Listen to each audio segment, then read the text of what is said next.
Hello, today we're going to continue our discussion of Leader and Me in the 7 Habits of Highly Effective People.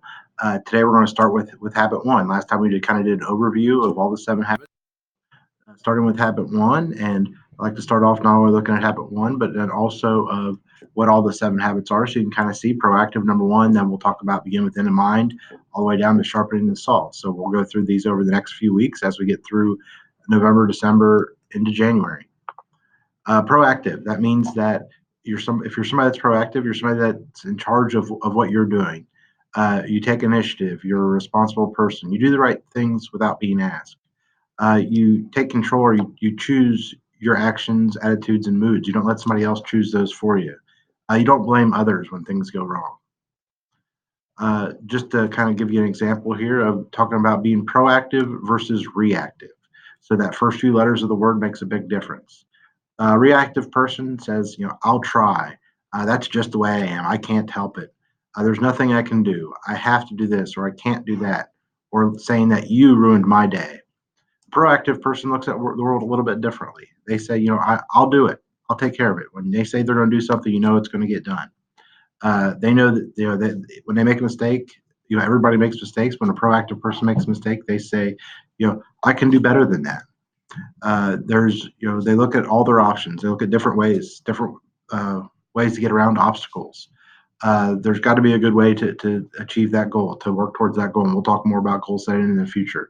And it's, I'm not going to let somebody else's bad mood or somebody else saying something mean to me to ruin my day. To give you just a simple example of a proactive person versus a reactive person, we've got two things here. We've got a bottle of water, a bottle of Coca-Cola. So a bottle of Coke or a bottle of any soda is going to act kind of like your reactive person. And so every day, everybody has bad things happen throughout the day. So, that's kind of like shaking up a drink. So, if somebody has a bad day and they shake up and they get really upset, maybe somebody calls them a name, somebody does something kind of upsets them. You can see it's kind of fizzing up there on the inside. And what do you think is going to happen if I open this up? I'm going to have a huge mess all over my desk, all over my office. I'm going to have a huge mess. Now, a proactive person, they're a little bit more in control of their emotions and their things. So we have, that's example here, like by a bottle of water. I can take this bottle of water and I can shake it, shake it, shake it. It can have a bad day. Other people can say mean things. Maybe things don't go exactly like they want them to. At the end of the day, if I open this up, nothing's going to happen. It's going to be just like a regular bottle of water because it remains calm inside and doesn't get upset about those things they can't control. So just think about if you want to be a reactive person, it's going to blow up and create a mess, or a reactive person or a proactive person that remains calm even when things don't quite go their way. It pays to be proactive. There are people that, when you're proactive, you're not easily offended. You take responsibility for your choices. You think before you act. Bounce back when something bad happens. Always find a way to achieve your goals, even if everybody runs into obstacles. Proactive people are able to overcome those obstacles and not quit in the face of challenges.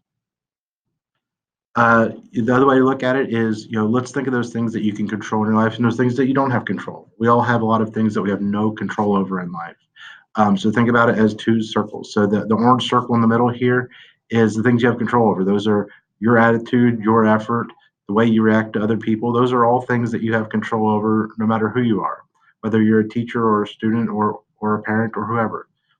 This blue circle here is a circle of no control. Those are things, those might be things, the way other people are acting, what things other people say, things that maybe rules or stuff that your parents have at home or that we have here at school that you don't like. Those are all things that are beyond your control. So focusing on, not worrying about those things that are outside of your control, and let's focus on those things in an orange circle that we can control and we can make better. So, and like I said, for everyone, it's your attitude, your effort, how you react to things. Those are things that you control. You can't control what other people say or what other people do.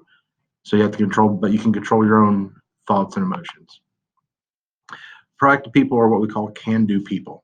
They take initiative. They make things happen. They think about different solutions to problems. Like I said, we all run into problems.